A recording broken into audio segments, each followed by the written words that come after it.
My feeling is they are ready to move on. And that's what you've been hearing. That's what people have been writing, like myself and others.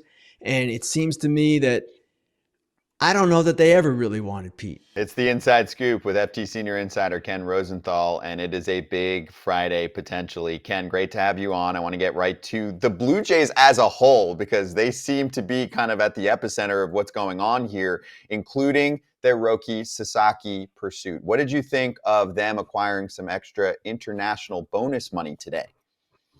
It's very interesting, to say the least. They acquired 2 million, and that brings their pool number to over 8 million. Now, there are a couple of things we have to keep in mind here. They could be doing that because they are going to get Sasaki and they are just planning for that, and they believe that they're the team that is going to win here. They also could be doing it because they fear they're going to lose Sasaki and they're trying to make a last ditch attempt to show him, hey, we're serious. We want you. We just made this trade and took on Miles Straw, a guy with a 625 career OPS, so we can get more money for you. There are all kinds of ways to interpret it, and it remains to be seen what's going to happen here. I don't know, guys. I don't know that anyone in the industry knows for sure. But the Blue Jays, as you mentioned, Scott, they've been aggressive in recent days, not just with Sasaki, but with free agents as well. It's all coming to a head. I don't know if it's today, but certainly the actions of the Blue Jays indicate that things are moving and that, yes, we could see an outcome sometime soon. So, do you take this along with the Padres actually signing one of their international prospects to mean that this could be down to just the Dodgers and the Blue Jays now? It could be interpreted that way, for sure. If that indeed is what the Padres are thinking. Now, is it conceivable in our world of possibilities that what the Padres are doing are signing some of these guys and they're also going to trade for more money and give Sasaki that money, and Sasaki wants to go there anyway, and he really doesn't care about what the money is? That's something where we say there's a non-zero chance of that happening. I don't believe it's necessarily going to happen. I believe the right assumption is, hey, they seem to be taking actions to protect themselves in the event they lose Sasaki. But again, guys, there's all kinds of ways to speculate here. As a reporter, I don't like to speculate at all. I can only go by what is happening. And what is happening with the Padres is one of those two things. And more likely it would seem being the key word here, that yes, they are prepared to lose Sasaki.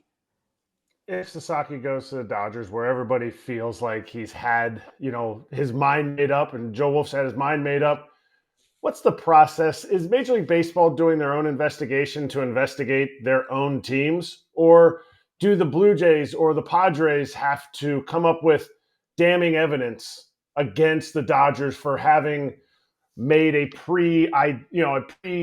signing deal before this and going outside of the realm? Or is this something that will just go away? Well, there has to be a basis for an investigation. So I imagine whether it's from the Blue Jays, the Padres, some other club, some unseen force, that MLB would not act unless they suspected with some degree of understanding that something nefarious had gone on here. Now, it's one thing to accuse people of doing things, as happens on X and every other social media site every day. It's one thing to spout your conspiracy theories, and it's another thing to actually have evidence and prove it. Now, is it possible? Yes, it's possible that MLB will take a look at this if teams and others raise questions that MLB finds legitimate. But we're not going to have an investigation simply because people are ticked off they didn't get their player. And that goes not just for the Dodgers. It goes for the Blue Jays. It goes for the Padres and anybody else. There has to be a reason to investigate to actually have something like that take place. You broke the news the other day about the Dodgers meeting involving players. How much do you think that impacts a situation like this? It sounded like the Padres were able to do that too. You didn't have players involved in the first part of the process. We actually learned yesterday on our show that Tyler Glasnow got at least a couple minutes on the phone with him to try and state his case too. I don't know.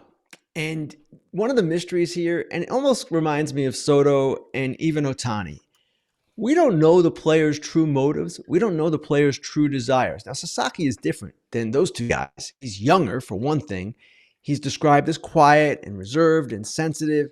And what he truly wants out of this, whether it's this kind of city or this kind of pitching program or this kind of team, That's not exactly clear. And that's one of the reasons this is such a fascinating process. So when he meets star players from the Dodgers, star players from the Padres, he knows Darvish already, of course, and he probably knows Ohtani and Yamamoto. How much of an impact does that have? I would guess in this process, it's probably minimal. But at the same time, the teams are going to put their best foot forward or best feet forward. And that's what they've done throughout here. They've made every attempt. So if you're the Dodgers and you've got these superstar players, why wouldn't you invite them and try to woo the kid and impress him and knock him out in that sense? And same goes for the Padres and maybe even the Blue Jays too. Do you see any, because this is a very unique situation, a superstar that's under, different regulations and free agency, and the league wants to make everybody equal. They want to have equal opportunity for everybody. Do you see the league in the next CBA or even the Players Association changing this process? If so, what would change in the sense that how could it be changed? So, because we're always looking for equality in the league. Eric, sorry to start rolling my eyes when you asked that question. I wasn't rolling my eyes at you. I've seen the comments. No, he was. I've seen the comments, Ken. No. I was rolling my eyes because this is kind of the question here. Yeah. Question number one. Why is a 23-year-old kid who's pitched professionally in Japan in the same pool of players as 16-year-olds from Latin America who have never played professionally? It's kind of weird, right? Now, MLB is going to welcome all these questions. They're going to welcome all of this. They don't even mind the chaos of kids getting shafted out of deals because a team might sign Sasaki, because guess what? This strengthens their case, so they think, for an international draft. And that is what MLB has been driving for in the past several collective bargaining negotiations. It's what they want. And if this gets them there or helps gets them there because there's a controversy and there's discord over what happened here, MLB will be delighted. Would that be a fairer process for all? That's the question here. And the international draft, we could do a 2-hour show on it. I don't know how many people would watch, but we could do a show with all the intricacies of that. The player side believes that, hey, it's not a free market in that way. It's restricted, it's slotted in the way that it is now, but in a different kind of form. And they don't like that. They don't like the players not having the choice. So I don't know what is going to come out of this, Eric, but I do expect the conversation to continue. I've written about it for a couple of years now, this quandary that they're in with international draft versus non-international draft. Is it really going to clean up the system in Latin America if you have that draft? There's a debate over that. So again, we could talk a long time about this, and I expect we will be after this process is over. Skipping over to Pete Alonso here a little bit. We talked about this earlier in the show. Mets seem to have moved on. I don't, in my opinion, that could have been said, but in the back of their minds, I feel like they still do want Pete. I feel like it's the right move. I know now Toronto's back in the mix of talking. A couple things. Is there any other teams you think that are involved in Pete Alonso? Do you think he's going to get the money he deserves by one of these teams? And, talk about what you and Will Salmon said on it. You guys have been doing a great job about these articles.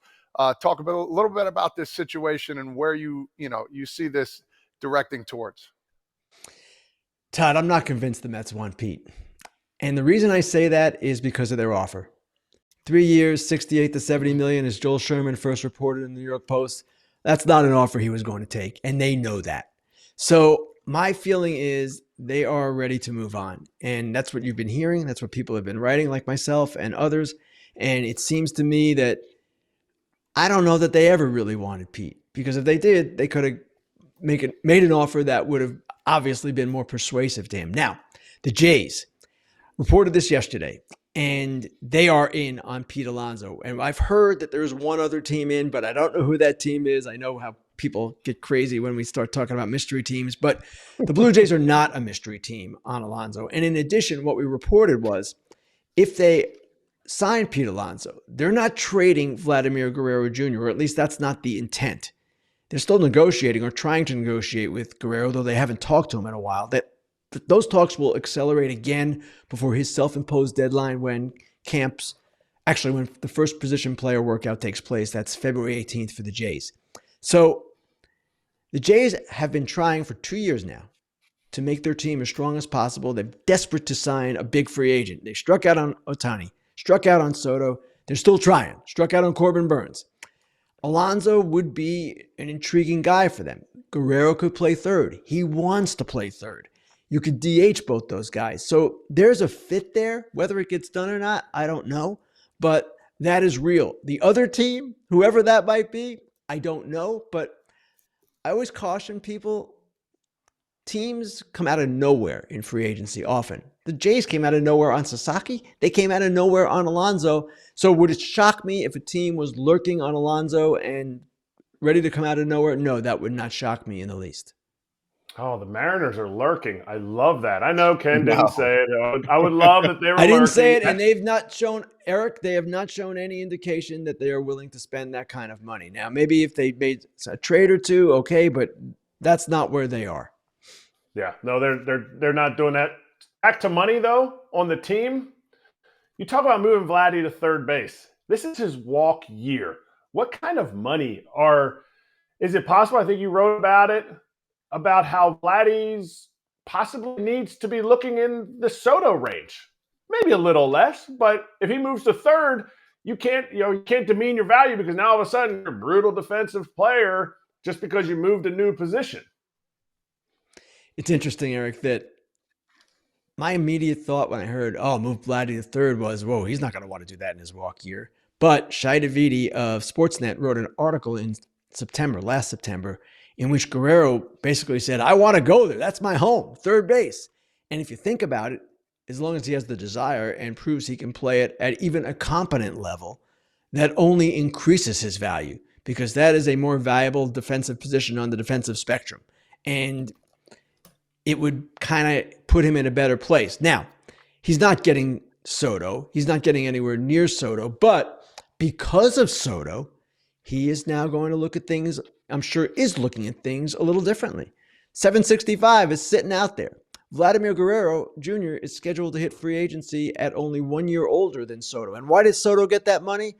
He's great, of course, but he also got it because he's entering his age 26 season. Guerrero will be entering his age 27 season. He's the same kind of young talent and hitting savant, not quite as good as Soto, but an outstanding player that teams want because of the age question, because they get those prime years and then they get him into his early 30s when he's still really good and they're all set. So he's sitting pretty right now. Now, whether the Jays give him that money or whether he waits for it, that remains to be seen.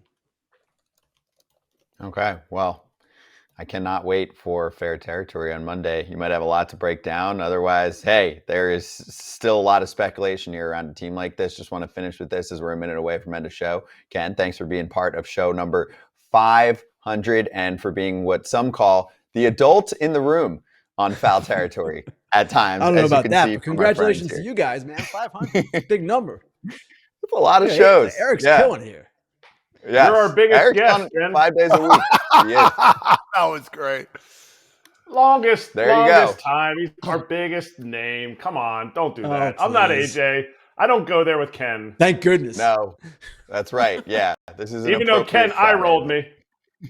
500 I didn't- episodes is the first eye roll I get with Ken. It's fine. He eye rolled I lawyers. made a point right away to say I was not eye rolling you because I wasn't. I was eye rolling Exactly. the issue, which is a massive eye roll. Thank you. Ken, enjoy the weekend if you can. We will talk to you or hear from you on Monday's Fair Territory. Thanks, guys. Hey, everybody.